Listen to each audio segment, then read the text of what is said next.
Now you may have seen the previous video from a few years back on ankle sprains. How to treat an ankle sprain. Acute phase, first 72 hours.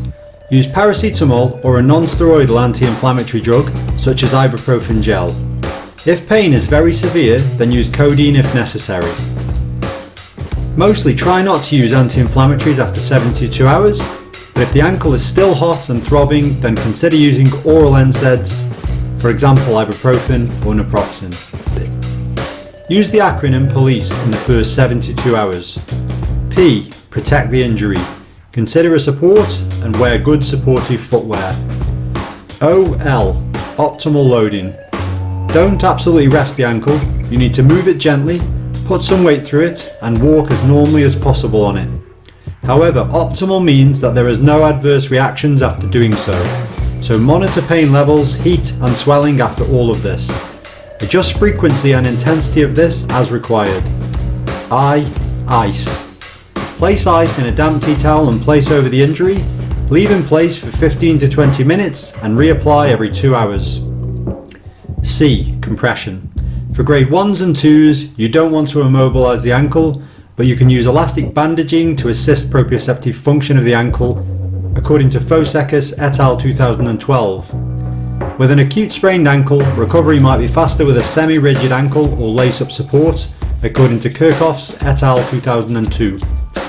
Most effective treatment for grade 3 lateral ankle injuries is short-term immobilization followed by a semi-rigid brace, according to Peterson et al. 2013. E. Elevate.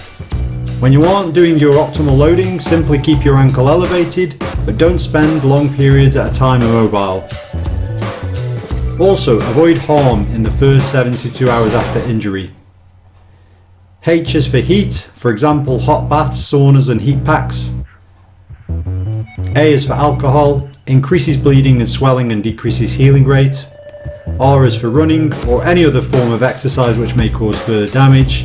M is for massage, may increase bleeding and swelling. 72 hours to 1 week. At the beginning of this phase, it may be very difficult to move the ankle even a small amount, so neuromuscular electrical stimulation such as Compex is very useful.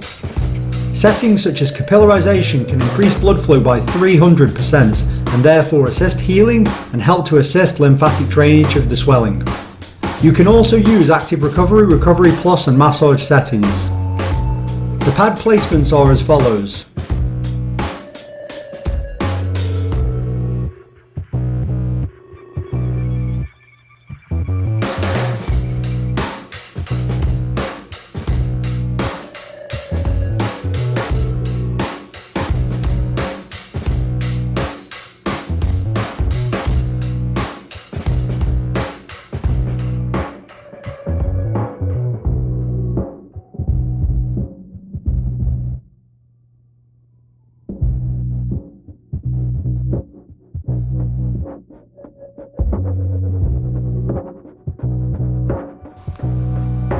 Once able then, begin light range of movement exercises as soon as they can be tolerated without excessive pain, as there is strong evidence for early mobilization according to Doherty et al. 2017. See this video on general ankle range of movement exercises here.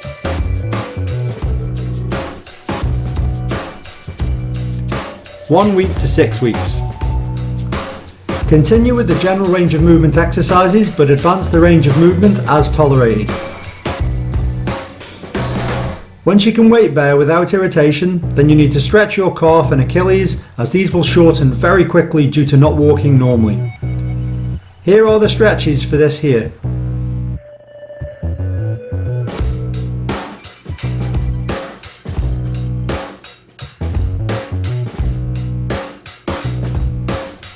There is moderate evidence supporting exercise and manual therapy techniques for pain, swelling and function according to Doherty et al. 2017.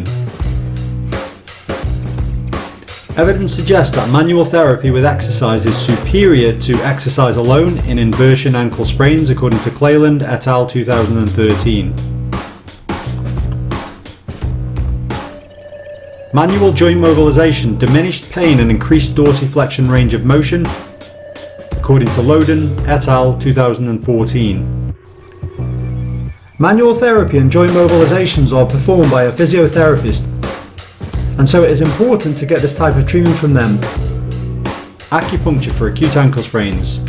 No reliable support for either the effectiveness or safety of acupuncture treatments, according to Kim et al. 2014. Obviously, exercise is vital for an ankle sprain, but initially, due to the neurological inhibition of the nerve, the muscle will not be firing well and will be very weak. It is important to get these muscles working better within pain limits. This is another point in which the complex neuromuscular electrical stimulation is very useful.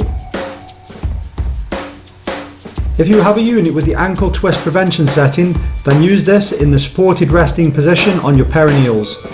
If your unit doesn't have this, then use explosive strength on your perineals. See the pad placement here.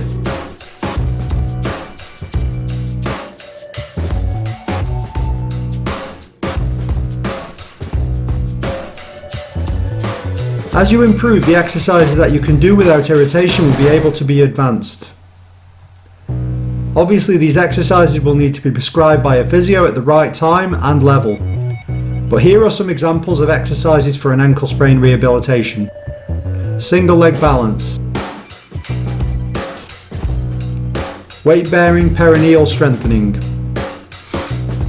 If the problem becomes chronic and lasts for over 12 weeks, exercise therapy and bracing are supported in the prevention of chronic ankle instability, according to Doherty et al. 2017. There is moderate evidence to support the use of foot orthotics in the treatment of chronic ankle instability, according to Cailbhe et al. 2015. Recurrent ankle sprain and instability. Manual therapy and rehab was better for short-term pain relief than rehab alone, according to Lubb et al. 2015. 4 to 6 weeks of balance training enhances static and dynamic stability in chronic ankle instability, according to Woodman and Doherty 2013. There is lack of high-quality evidence for the effects of proprioceptive exercise and taping in ankle instability, according to Hughes and Rochester 2008. So overall, this gives you a rough guide on how to treat an ankle sprain, but remember to get it checked out and only do exercises if you have been prescribed them by a professional. So remember to subscribe to the channel and check out the next videos in the series, which will take you through everything you need to know about your ankle sprain and how to get back to full fitness and sport as quickly and easily as possible. We want to keep making great content for our subscribers, so if anyone would like to support the channel by making a pledge, then we would be extremely grateful, and you can do this on our Patreon page here.